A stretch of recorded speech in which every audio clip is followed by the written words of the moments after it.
আমরা প্রায় এ ধরনের প্রশ্ন দেখে থাকি পরীক্ষাগুলোতে, যেমন অর্থশাস্ত্র গ্রন্থের রচয়িতাকে, এইরকম প্রশ্ন হয়ে থাকে। এখন একটা গল্প বলি আপনাদের সাথে। গল্পটা হচ্ছে, গত বছর যখন আমি আহ, ফরিদপুরের দিকে ক্লাস নিতে যাচ্ছিলাম, তো আমি একটা বাসে উঠছিলাম, গোল্ডেন লাইন।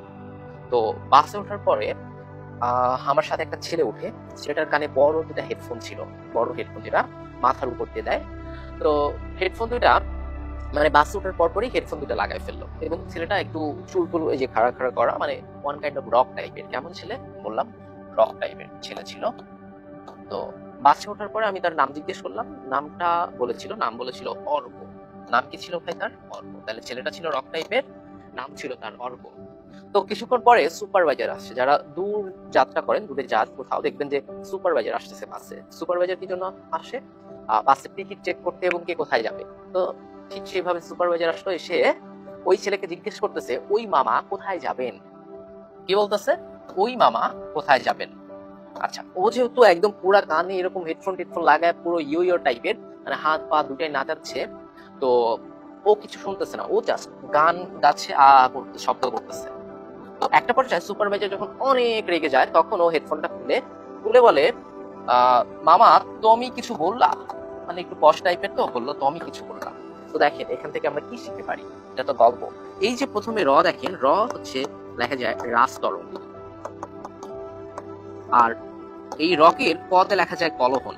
তাহলে রাস্তরঙ্গের লেখককে কলহন। এরপরে ছেলেটার নাম ছিল অর্ক, ওতে লেখা যায় অর্থশাস্ত্র। এই যে এই প্রশ্নটাই আপনাদেরকে চেয়েছে।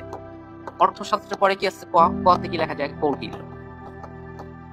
ওকে, এটা আমরা পারলাম, তাহলে এটার উত্তর হবে কৌটিল্য। ওকে, এরপরে দেখেন, ওই মামা, যখন ওই যে সুপারভাইজার জিজ্ঞেস করলো, ওই মামা তুমি কোথাও যাবা, ওইতে লেখা যায় ঐতরেয় অরণ্য। এই গ্রন্থটার লেখককে, এই গ্রন্থটার লেখক দেখেন ভাই, ওই মামার মতে লেখা যায় মহিদাস। ঐতরেয় অরণ্যকের লেখক হচ্ছে মহিদাস।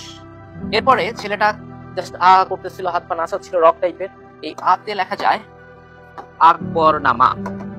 আকবরনামার লেখক হচ্ছে, আতে লেখা যায় আবুল ফজল। এরপরে দেখেন, যখন ও হেডফোনটা খুলে বললো তুমি কিছু বললা, এই তমির তদে লেখা যায় তবকাতি নাসিরি। তবকাতি নাসিরি, এবং তবকাতি নাসিরি লেখককে, এই যে তমির মিতে লেখা যায় মিনহাজুস সিরাজ। মিনহাজুস সিরাজ। এই হচ্ছে দেখেন, প্রায় পরীক্ষাগুলোতে আপনারা জাহাঙ্গীরনগর সহ যে বিশ্ববিদ্যালয়গুলোতে ভর্তি পরীক্ষা দেন, প্রায় এরকম প্রশ্ন দেখা যায়। তাইলে আমরা জাস্ট এইভাবে এই বিষয়গুলো মনে রাখি।